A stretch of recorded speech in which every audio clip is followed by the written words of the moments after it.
What's the psychology behind marketing? And what questions should we be asking ourselves when we're trying to reach more moms and more women versus men? Well, those are the questions I talk with Rob Garay, the author of a book called Marketing Minds, a look at psychology and marketing. So Rob's on today. He's an author. He's a marketing expert who also has a degree in psychology, and he's blended the two to write this book and is going to share some top line questions and insights with us as we think about the psychology behind marketing to moms.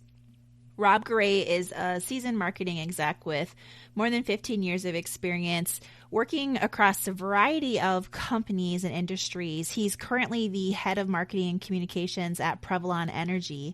It's a joint venture under Mitsubishi Power Companies, and he leads their marketing strategies that position the company as a leader in the energy sector. His leadership at Prevalon includes developing the brand's identity, launching innovative products, and executing high-impact go-to-market strategies across global markets. And across his career, he's driven membership and revenue growth metrics, whether that has been at Prevalon or in former roles being a leader at the Orange County Bar Association, Hilton Worldwide, SeaWorld Parks and Entertainment, and Nickelodeon Suite Resorts. This is going to be a two-parter where this week we are talking about marketing psychology, and next week's episode, Rob's coming back and we're going to dig in specifically into his work and insights that he had while working at Nickelodeon. Welcome to Marketing with Empathy, the podcast for brands that want to target and engage moms. Moms influence or control 85% of all household purchases, making them a lucrative market to figure out. But many brands struggle to connect with moms through their content. Even if moms aren't your only target, they're an important audience for so many brands. I'm your host, Sarah Panus, and I have more than 20 years of experience working with brands of all sizes, including Sleep Number, SheFit, American Express, Starbucks, LegalZoom, and more. So tune in here for ideas that'll get your products and services into the hands of more moms who need them so your brand can effectively reach more moms and drive sales. Thanks to your support, this podcast is in the top 5% of all podcasts and a proud member of the Marketing Podcast Network. So let's hear from our sponsors and then jump right into the marketing psychology discussion with author and marketing and psychology expert Rob Garay. Brace the rudders! Raise the sails! Raise the sails! Captain, an unidentified ship is approaching. Over. Roger. Wait, is that an enterprise sales solution? Reach sales professionals, not professional sailors. With LinkedIn ads, you can target the right people by industry, job title, and more to reach the professionals who are more likely to find your ad relevant. Plus, with 1 billion members on LinkedIn, that means you'll have access to 130 million decision makers and 10 million C-level executives. That's a lot of millions of the right people. Get started today and see how you can reach the right buyers with LinkedIn's enhanced targeting tools. We'll even give you a $100 credit on your next campaign. Go to linkedin.com/MPN to claim your credit. That's linkedin.com/MPN. linkedin.com/MPN. Terms and conditions apply. Rob, super exciting to have this conversation with you about your book because you've taken your marketing background and your psychology background and you've created this book to help us marketers really get into the marketing mind and the psychology of marketing. So your book is called Marketing Minds, a look at psychology and marketing. Congrats on writing the book. I mean, that in and of itself is a feat to have. And your book, because it's about marketing, it talks about things way more beyond than moms and women. Obviously, it's going to talk about all the things. We're going to focus in on like the women's slant today for this conversation, but just want everyone listening to know, like, obviously the book is going to go into more details, but I'm curious when it comes to marketing to women, especially moms, if you have any insights specific to moms, but women in general, what marketing psychology insights should we know to help us get our products and services into the hands of more moms who need them? Like you said, my undergrad and everything was psychology, but then I went into the marketing world because it really gave me an understanding of what to look for and the differences between it. And I think it really starts with the consumer centricity model of knowing who your audience is at the end of the day. Know me, talk to me like me, learn as much as you can about me type of thing. Amazon is the bread and winner of doing this perfectly in a lot of ways. But really, when you're looking at male versus female or different things like that, there are some key differences that people don't always realize. Colors is a big difference. Pastel colors tend to play better on women. Neutral colors tend to play better on men. Words, what we say, how we say it is also a really key driver. With a woman, you don't want to have a ton of adjectives. So when you're talking to mothers and women, the more you oversell it, just the less genuine it seems. Where with men, you could be a little bit bolder and be a little bit more direct, because a lot of times that's something that they're used to in everyday life or what they do with each other. So it's okay to stretch that a little bit more. You use more of those adjectives and things with men then?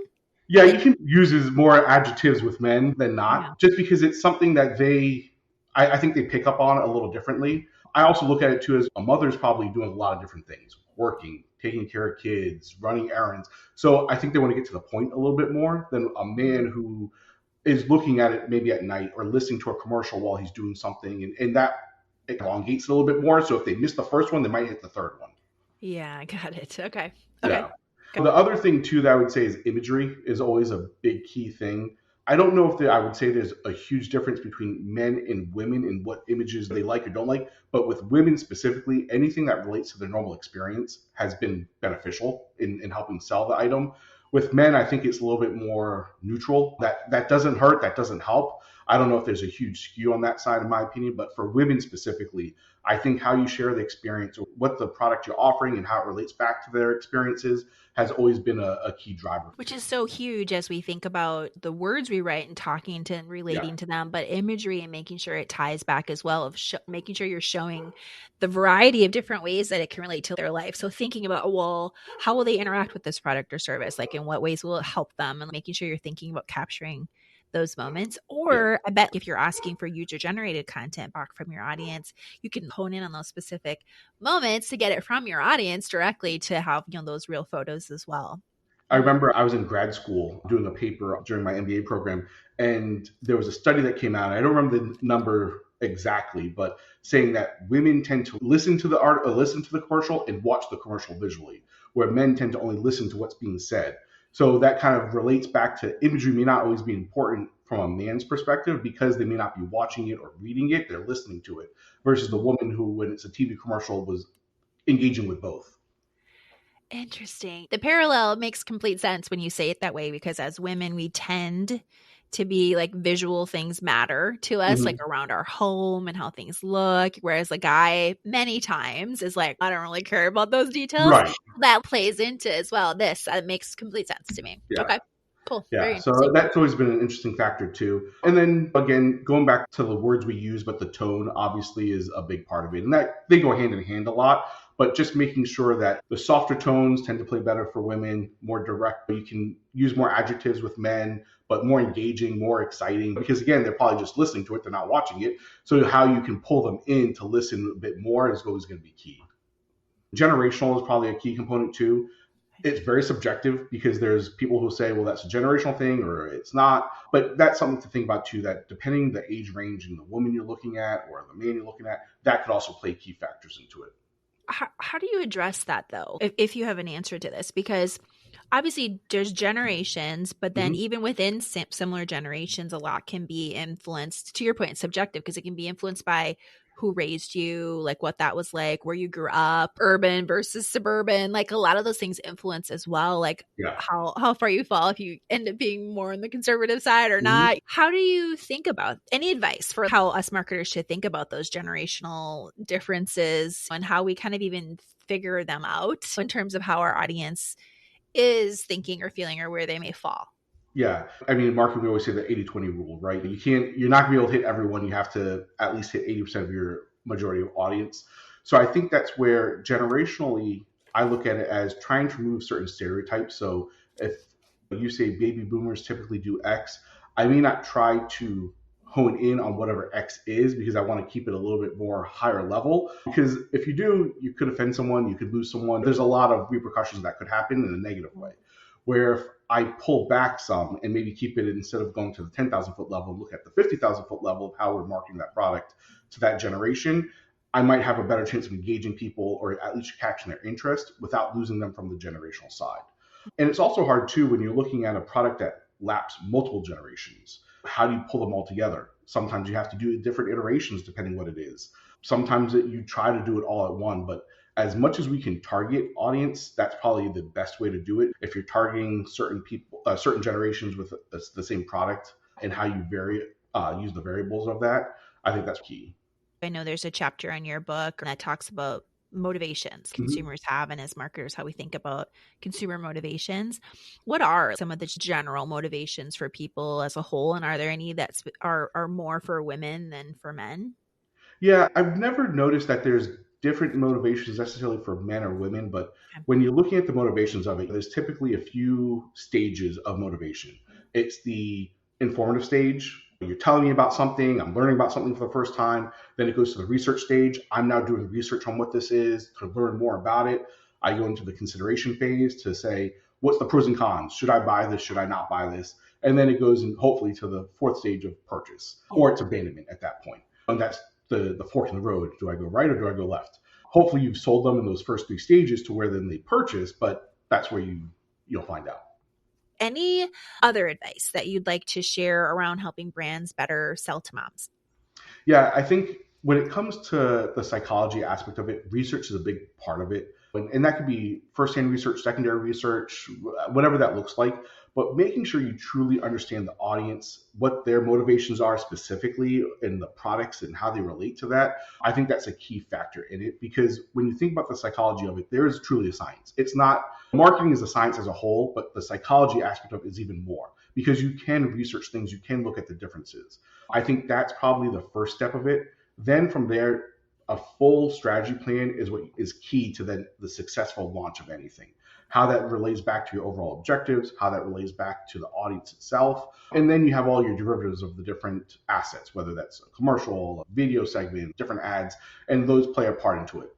One thing that's going to be hard for any audience or for any brand is how your brand still plays a role in all those different variations. Because that's something that I've seen across the years of whether I worked at Nickelodeon or when I worked for other companies, when you cross different genders, generations, age rate, all different things, how you still stay true to your brand is sometimes the hardest part, because you can't really change your brand colors. You can't really change your brand tone once you have it in the style guide. So it's how you adapt it and how it continues to evolve is going to be a challenge for a lot of people. And making sure like you have alignment around that strategy so that everyone is on board to make it unified. Yeah. Because you're right, your end consumer is going to know you and trust you and go to you for certain things and expect a certain way from you. And if something's way in left field, you could alienate your current customer base, right? Mm-hmm. Or not attract the people you want to unintentionally. Right. So that is always key and important.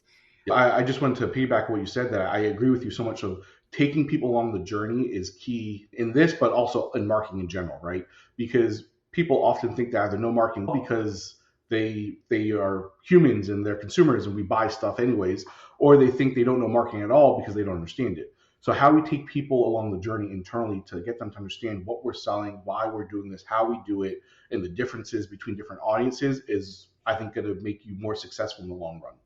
Yeah.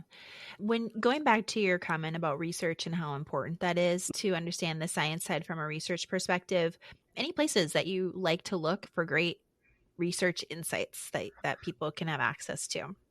Yeah, there's a couple websites that I've used in the past. The AMA, the Marketing Association, has some studies that they've put out before. There's a couple other organizations, depending on the industry too, that would vary. There's an amusement park association that has done some research on things like that. If you're in the hospitality, the HSMI has some research. So it really just depends on the industry and field. But also looking at third-party research, using a firm or something like that is always helpful too. And again, that depends on budget and everything else. But I would also look at doing some of your own internal research as well. Yeah. I love always looking at too when I'm putting together content plans for brands that I work with.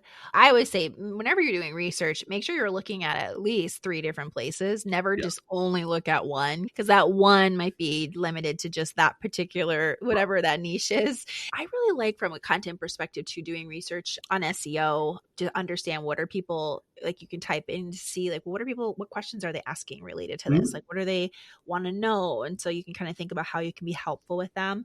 And so I love answerthepublic.com for that. It's great I'm not like an SEO like expert, but I know enough where I can do the initial research, and Answer the Public is awesome for that, where I don't have to be all on the technical back end, but I can see the insights from a content perspective. That's one of my favorite places. And then add on what you said, I would say another one is if you have already a great consumer base of existing owners or clients or customers, how can you tap into them for additional insights? So how do you get more of them? If you really who you've gathered, how do you get more of them? So tapping into that community and asking them questions, and you can make it gamify it, right? Like a rewards and a loyalty program where you're getting feedback and you're thanking them through like discounts or whatever it might be. There's a lot of creative ways that companies can use to tap into that. And then depending on what your products and services are too, I think your employee base is huge depending on the size of your teams. But I've worked with a lot of mid to large size brands, and there are the sales team, the customer service team, like whoever is customer facing and can be getting firsthand feedback on whatever it is that you're offering and selling. That's great feedback to get. And I think often untapped. Like we don't always go to our salespeople and get like the feedback on the experience. And so it's like making sure we're connecting marketing and sales that way so that they go hand in hand, which they should. And when they do, then that always works a lot better at driving sales. So that'd be my add-ons to what you shared of where I like to places I like to research as well. Yeah, no, I agree. And I definitely agree on the sources. You want to make sure you have multiple sources. And not all of them are going to say the same exact thing, but you're going to piece together what you need to from it. That's definitely a key driver. And I love the feedback idea from internal sources or using focus groups based on a customer base that you might already exist that's really loyal. Those are all things that are really I've done in the past that have been super successful to either understanding my personas and then building upon that, or understanding feedback of what we need to change for the future. Yeah, those are great tips. And then there was one other group too that I was just thinking of, the Nelson Neiman Group, which is a UX organization that does a lot of user research. They're probably another one that I would say might have some things readily available for people.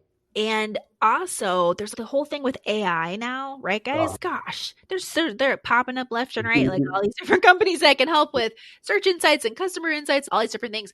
A favorite one of mine is a guest I've had on this show recently. It's a New York-based company called Soth, Soth, ran by Ian Bear, and it was like their work that they're doing is just phenomenal. So I think there's so many efficiencies as well, where it used to have to take a long time to do all these focus groups and things like that.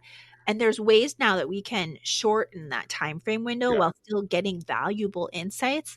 There's no excuse to not be able to do research. This is where my mindset is. And from you saying how important research is, there's a lot of levers we can pull and experts we can tap into and tools we can use to help get some more insights than what we already have. And so I would say if you're listening and you're like, gosh, that sounds like a lot of work. It is work, but in the end, it's going to help you better connect heart to heart, mind to mind with your audiences, which guess what? It's going to drive more dollars. And that's what we want ultimately as a brand. We need that to be able to survive and thrive and be able to help as many customers as we can with our products and our services. Okay, let's close this out then. Give us all the places we can connect with you, where we can find your book, Marketing Minds, A Look at Psychology and Marketing. Yeah, my website, www.robgaray.com, or you can connect with me on LinkedIn at Rob Garay. You can access my book on Amazon, or I have a link on my website. But those are the two best places to take a look at it. Okay, that's a wrap. Did you learn a little bit more about some of the psychology behind marketing and maybe some gaps in your current strategy that you need to fill in with some more details? Some differences between men and women and how you speak to them, how directly, the amount of adjectives you use, the visuals, the colors, all interesting points to be considering as you're trying to reach more moms and more women with your products and services. Until next week, God bless. You may know you're listening to this show along the Marketing Podcast Network, but did you know there are other great shows on MPN to help your business? Hennika Watkins-Porter hosts The Entrepreneurial You, empowering entrepreneurs with insights on leadership, business, and success. Hennika, tell listeners what to expect from your show. So we provide innovative business strategies and practical solutions to common entrepreneurial challenges. And where can people subscribe? Find us at hennikawatkinsporter.com, as well as the Marketing Podcast Network at marketingpodcasts.net, or search for it wherever you get your podcasts. You heard her. Go subscribe.